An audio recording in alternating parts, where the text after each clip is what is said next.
जनाब इब्राहीम की इब्न ज़ियाद से मुकाबले के लिए रवानगी और कूफे में कातिलाने इमाम हुसैन की जानिब मुख्तार से बगावत और हज़रत इब्राहीम की असनाए राह से वापसी। उलमा और मौरख़ीन का बयान है कि वर्क़ा की शानदार कामयाबी के साथ वापसी पर हज़रत मुख्तार को मालूम हुआ कि उबैदुल्लाह इब्न ज़ियाद एक लश्कर जर्रार लिए हुए कूफे की तस्खीर के लिए आ रहा है। जनाब मुख्तार ने उसी वक्त जनाब इब्राहीम को बुलाकर यह हाल बयान किया और कहा, ऐसे हाल में हमको गाफिल न रहना चाहिए, लिहाजा ए बरादर तुम एक बड़ा लश्कर लेकर उसकी सरकूबी को रवाना हो और हम सबको उसके शर से नजात दिलाओ। इब्राहीम ने कहा, मुझे उससे मुकाबले के लिए जाने में मुतलक उज़्र नहीं, लेकिन अंदेशा है कि कहीं ऐसा ना हो कि जिस वक्त मैं यहाँ से चला जाऊँ तो कातिलाने इमाम हुसैन आप पर खुरूज कर दें और आप मुसीबत में फंस जाएं। लिहाजा मसलहत ये मालूम होती है कि आप तमाम अमायदीन और सरदारान कूफा को बुलाकर उनकी तालीफ़ क़ल्ब की गुफ्तगू कीजिए और उनसे उनके ग़ुलाम व मुलाज़मीन चंद रोज़ के लिए आरियतन अपनी इमदाद के लिए मांग लें। जनाब मुख्तार ने इस राय को पसंद किया और सरदारान कूफा को तलब करके उनके सामने एक तकरीर की कि ए बुजुर्गान कूफा, मैं अनकरीब इब्राहीम को इब्न ज़ियाद के मुकाबले के लिए रवाना करना चाहता हूँ और चूँकि तमाम अहले शाम मेरे दुश्मन हैं, इसलिए बग़ैर एक माकूल फ़ौज के यहाँ मेरा क़याम दुश्वार है और मैं ये हरगिज़ पसंद नहीं करता कि मेरी ज़ात से आप लोगों को कोई नुकसान या तकलीफ़ पहुँचे। मैं आप लोगों से इतनी मदद चाहता हूँ कि आप लोग इब्राहीम की वापसी तक अपने ग़ुलाम व मुलाजिम आरियतन मुझे दे दें। ये सुनकर उन लोगों ने कहा, हमें अमीर के इरशाद की तामील में कोई उज़्र नहीं। अलगर्ज़ 10 ग़ुलाम और मुलाजिम उम्र साद ने दिए, अदिताई ने 10 ग़ुलाम और 8 मुलाजिम दिए, इसहाक बिन अशस ने 10 ग़ुलाम और 10 मुलाजिम सलाए जंग से आरास्ता भेज दिए। इसी तरह अक्सर रईसान कूफा ने अपने अपने ग़ुलाम व मुलाजिम जनाब मुख्तार के पास पहुँचा दिए। उन सब की तादाद 500 हो गई। जनाब मुख्तार ने हर एक को बेश बहा खिलत अनायत किए और ज़र नक़द देकर उनकी तालीफ़ क़ुलूब कर दी। उसके बाद जनाब इब्राहीम से फरमाया कि अब मूसल की रवानगी का इंतज़ाम करें। जनाब इब्राहीम ने ऐलान करा दिया कि लश्कर के लोग मकाम नखेला में जमा हो जाएं और ख़ुद वहाँ जाकर क़याम किया और लश्कर के लोग जौक दर जौक वहाँ जमा होने लगे, यहाँ तक कि चंद रोज़ में पूरा लश्कर जमा हो गया तो इब्राहीम अपने लश्कर को लेकर रवाना हो गए। जनाब मुख्तार उनको पहुँचाने और रुखसत करने के लिए 2 फरसख तक उनके साथ गए। वहाँ से रुखसत होकर कूफे वापस आए और जनाब इब्राहीम मूसल की तरफ रवाना हुए। जनाब इब्राहीम के रवाना होते ही कूफे के अशरार ने बगावत की ठान ली और कातिलाने इमाम हुसैन जो अक्सर कूफे में छुपे बैठे थे रईसान कूफा से आकर मिल गए और सब ने मुख्तार की बैत तोड़ दी और तमाम कबाइल बजीला अज़द कंदा मुत्तहिद हो गए और कूफे के अमायदीन उनको लेकर कोशिश करने लगे कि जनाब मुख्तार को कत्ल कर दें। इस मामले में शेस बिन रबी पेश था। वो उम्र साद के पास आकर कहने लगा कि मैं ऐसे ही मौके के तलाश में था कि इब्राहीम कहीं दूर मुहिम पर चले जाएं और मुख्तार अकेले रह जाएं, तो हम उनको हुकूमत और कातिलाने इमाम हुसैन से बदला लेने का मज़ा चखाएं। इस वक्त उसको हमारे ग़ुलामों और मुलाजिमों पर भरोसा और एतमाद है। इस सूरत में हम उसको गिरफ़्तार भी कर लें तो कोई दुश्वार अमर नहीं, लेकिन अगर इब्राहीम ने इब्न ज़ियाद को शिकस्त दे दी और उसको कत्ल कर दिया और वो मुज़फ़्फ़र व मंसूर मूसल से वापस आ गए तो याद रखो कि कूफे में जिस कदर कातिलाने इमाम हुसैन है, मुख्तार ज़रूर बिल ज़रूर उनको एक एक करके कत्ल कर देगा। उम्र साद ने कहा, बेशक तो सच कहता है, लिहाजा ज़रूर उससे निजात की कोई तदबीर करनी चाहिए। ये मशवरा करके उसने तमाम कातिलाने इमाम अलैहिस्सलाम को अपने घर में बुला कर जमा किया, जिनमें उमर बिन हुज्जाज, हकीम बिन तुफ़ैल, बशीर बिन बशर, उस्मान बिन खालिद, वहब बिन काब, खुली बिन यजीद असबी, सनान बिन अनस और शमर बिन ज़िलजोशन वगैरह सभी शामिल थे। उमर साद ने तकरीर की कि दोस्तों, मुख्तार हम पर हुकूमत कर रहा है और वो हम सब का दुश्मन जानी है। आजकल उसने इब्राहीम को तमाम लश्कर के साथ इब्न ज़ियाद से मुकाबले को मूसल भेज दिया है। इस वक्त वो कूफे में तन्हा है और जिस कदर आदमी उसके साथ हैं वो हमारे ही ग़ुलाम और मुलाजिम हैं, जिन पर उसने एतमाद और भरोसा कर रखा है।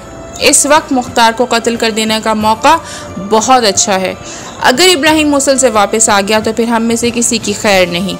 ये सुनकर सब हिरासा हुए और सोचने लगे। इसी असना में शेस बिन रबई ने कहा कि हम सबको मोहम्मद बिन अशस के पास चलकर उससे मशवरा करना चाहिए। सब ने इस राय से इत्तफाक किया और सब यहाँ से इब्न अशस के मकान पर पहुँचे। मोहम्मद बिन अशस ने उनको खुशामदीद कहा और पूछा, आप लोगों के आने का क्या सबब है। उन लोगों ने अपना मुद्दा बयान किया और कहा, आप इस मुहिम में हमारी क़यादत कीजिए तो मुख्तार को नहायत आसानी से कत्ल करके उसकी तरफ से मुतमईन हो सकते हैं। मोहम्मद बिन अशस ने कहा कि मुख्तार एक होशियार और बहादुर आदमी है, तुम उनको मगलूब ना कर सकोगे। मेरी राय तो यह है कि तुम ये फितना बर्पा ना करो वरना नुकसान उठाओगे। मुख्तार के दुश्मनों में अब्दुल्ला बिन ज़ुबैर, मुसअब बिन ज़ुबैर और अब्दुल मलिक जैसे साहिबान इक़्तिदार लोग हैं, लिहाजा मुख्तार को उनके हाल पर छोड़ दो। ये ताकतें जब उनके दर पे हो जाएंगी तो सल्तनत और हुकूमत तो एक तरफ, मुख्तार को अपनी जान बचाना दुश्वार होगा। तुम खामखा दरमियान में आकर अपने को बर्बाद करना चाहते हो। ये सुनकर सब लोग उसके पास से चले आए, लेकिन दूसरे रोज़ फिर उमर बिन साद के मकान पर जमा हुए और मुख्तार के खिलाफ मशवरा करने लगे। इब्न साद ने कहा कि अगर तुम इस वक्त उन पर हमला कर दो तो वो खुद सल्तनत छोड़कर शहर कूफा तुम्हारे हवाले कर देंगे। इसकी आजमाइश यूँ हो सकती है कि पहले उनके पास पैगाम भेजो कि अहले कूफा आपकी हुकूमत नहीं चाहते। अगर वो सख्ती से जवाब दें तो समझ लो कि वो अपने मकाम पर मजबूत और मुस्तहकम हैं, और अगर नरमी से जवाब दें तो समझ लो कि वो कमज़ोर और खौफज़दा हैं। उस वक्त हम उन पर एक घड़ी में गालिब होकर उनको कत्ल कर देंगे। शेज़ बिन रबी ने कहा, इस पैगाम्बरी की खिदमत मैं अंजाम देता हूँ। और वो मुख्तार की खिदमत में हाजिर हुआ और कहा, मुझे अशराफ कूफा ने भेजा है। वो कहते हैं, हम आपकी हुकूमत नहीं चाहते, आप शहर कूफा हमारे हवाले कर दीजिए और खाना नशीन हो जाइए, वरना हम आप पर खुरूज करके आपको कत्ल कर देंगे। जनाब मुख्तार ने फरमाया कि तुम जाकर उन लोगों से कह दो कि मैं इस तरह अदल इंसाफ कर रहा हूँ कि जनाब अमीर अली अलैहिस्सलाम के बाद अब तक कूफे में ऐसा इंसाफ नहीं किया गया। तुमने मेरी तरफ से कौन सा जुल्म देखा जो मुखालिफत पर आमादा हो गए हो। शेष ने कहा, वो कहते हैं कि तुम्हारे पीछे हमारी नमाज सही नहीं, क्योंकि तुमने अब्दुल्ला इब्न ज़ुबैर इमाम बरहक पर खुरूज किया है और हमारे ग़ुलामों और मुलाजिमों को हमसे ज़बरदस्ती ले लिया है। जनाब मुख्तार ने फरमाया, ये उनका कौल क्यों कर दुरुस्त हो सकता है। मैंने उनके ग़ुलामों को ना ज़बरदस्ती लिया और ना ये इरादा है कि वापस ना करूँगा, बल्कि जब हमारी फ़ौज इब्न ज़ियाद की मुहिम से फारिग होकर आ जाएगी तो सबको वापस कर दूँगा। शेज़ बिन रबी ने हज़रत मुख्तार का जवाब अपने रुफ़क़ा से जाकर बयान किया। उन लोगों ने हज़रत मुख्तार के जवाब को कमज़ोरी पर महमूल किया और फ़ैसला किया कि हमको खुरूज करके मुख्तार को कत्ल कर देना चाहिए। लेकिन उनके हमराहियों में से एक शख्स अब्दुल रहमान असदी नामी ने कहा कि तुम्हारा ये फ़ैसला गलत है, तुम मुख्तार को मगलूब नहीं कर सकते, क्योंकि वो नहायत खुश तदबीर और शुजा आदमी हैं। उनके साथ अब भी काफ़ी मुअय्यन और मददगार मौजूद हैं। तुम इस इरादे से बाज आओ और अपने को हलाक मत करो। मगर उन लोगों ने ना माना और अपने इरादे पर कायम रहे। उमर इब्न साद को जब यकीन हो गया कि मुख्तार कमज़ोर हैं तो उसने फिर मोहम्मद बिन अशस के पास जाकर उसको मुख्तार की मुखालिफत पर आमादा किया और कहा कि मुख्तार इस वक्त हर तरह कमज़ोर हैं और हम उनसे मुकाबला करके उन पर गालिब आ जाएंगे। अब आप तैयार हो जाएं, हमारी क़यादत करें। आखिर मोहम्मद बिन अशस भी आमादा हो गया और हमले का प्रोग्राम तैयार कर लिया। लेकिन शेज़ बिन रबी ने कहा कि जल्दी ना करना चाहिए और यहाँ तक इंतज़ार करना चाहिए कि इब्राहिम काफ़ी दूर निकल जाएं। जब जनाब इब्राहिम की रवानगी को 2 रोज़ गुजर गए तो तीसरे रोज़ मोहम्मद बिन अशस ने कूफे की नाकाबंदी कर दी ताकि कोई मुख्तार की मदद को ना आ सके और सख्त पहरा बिठा दिया और आमद और रफ़्त का रास्ता बंद करा दिया और ख़ुद सवार होकर मोहल्ला सबा में पहुँचा। वहाँ उसके हम ख्यालों ने उसे हर तरफ से आकर घेर लिया और उसकी मदद और हिमायत का यकीन दिलाने लगे। इधर जनाब मुख्तार ने उसके इरादे से मुत्तला होकर जनाब इब्राहिम को एक ख़त लिखा जिसमें कूफे के हालात तफसील से तहरीर की और लिखा कि मेरा ये ख़त पढ़कर बिला ताख़ीर मेरे पास पहुँचने की कोशिश करो। और इस ख़त को अपने ग़ुलाम फ़तह नामी को देकर एक तेज़ रफ्तार नाक़े पर सवार करके नहायत खुफिया तौर से रवाना कर दिया कि किसी को मुतलक ख़बर न हुई। जनाब इब्राहिम ने मुख्तार से रुखसत होकर मंजिलें तय करते हुए मकाम हमामा आइन में से पहुँचकर क़याम किया और वहाँ से दूसरे रोज़ रवाना होकर मदाइन के मकाम सबात में मुकीम हुए। यहीं जनाब मुख्तार का कासिद ख़त लिए हुए बवक्त शाम पहुँचा। हज़रत इब्राहिम ने ख़त देखते ही अपने लश्कर को कूफे की तरफ वापसी का हुक्म दे दिया और नहायत तेज़ी से मंजिलें तय करने लगे। रात को एक मकाम पर क़याम किया ताकि लश्कर कुछ देर आराम कर ले। थोड़ी देर दम लेने के बाद फिर चल खड़े हुए और सारी रात चलते रहे। सुबह को एक मकाम पर ठहर कर नमाज अदा की, फिर रवाना हो गए, यहाँ तक कि असर के वक्त कूफे पहुँच गए। हज़रत इब्राहिम के कूफे पहुँचने से पहले जनाब मुख्तार ने कूफे के लोगों के खादमों और ग़ुलामों को तलब किया जिनको आरियतन अपने पास रख लिया था उनसे फरमाया कि तुम्हारे मालिकों ने मुझ पर ये इल्ज़ाम लगाया है कि मैंने तुम लोगों को उनसे ज़बरदस्ती हासिल किया है, हालांकि तुमको भी खूब मालूम है कि मैंने तुमको उस वक्त तक के लिए आरियतन लिया है जब तक इब्राहिम वापस ना आ जाएं। उन गुलामों ने कहा, बिल्कुल सही और दुरुस्त फरमाते हैं। जनाब मुख्तार ने कहा, तुम्हारे मालिक चाहते हैं कि इब्राहिम के आने से पहले तुमको वापस ले लें, लिहाजा अगर तुम लोग जाना चाहते हो तो खुशी से जा सकते हो। उन्होंने कहा, ए अमीर, ये नहीं हो सकता कि हम आप जैसे करीम आदिल को छोड़कर उन बखीलों और कमीनों के पास जाकर रहें। हमने तो ये फ़ैसला कर लिया है कि जब तक ज़िंदा हैं आपकी खिदमत में रहेंगे, और जंग होगी तो आपके दुश्मनों से लड़ेंगे, यहाँ तक कि आपके कदमों पर अपने आप को फ़िदा कर देंगे। हज़रत मुख्तार ने यह सुनकर उनकी तारीफ़ की और दुआएं दी। इसी असना में एक शख्स ने आकर कहा, ए अमीर, कूफे की हालत ख़राब हो गई। तमाम कातिलाने हुसैन इस वक्त मोहल्ले सबा में जमा हैं और आप पर कोई दम में हमला किया चाहते हैं। जनाब मुख्तार ने फरमाया, घबराने की कोई बात नहीं है। हस्बुनल्लाह व निअमल वकील, खुदा हमारे लिए काफ़ी है और वही बेहतर मददगार है। लोगों ने कहा कि मुनासिब और मसलहत यह है कि इब्राहिम के आने तक हम अपने तय किले में महफूज रखें। जनाब मुख्तार ने फरमाया, हरासा होने की कोई वजह नहीं, तुम लोग इत्मीनान रखो, हमको उन लोगों से कोई ज़रर नहीं पहुँच सकता। अभी यही बातें हो रही थी कि मोहम्मद अशस ने अपने हमराइयों को लेकर मुख्तार की रिहाइशगाह को घेर लिया।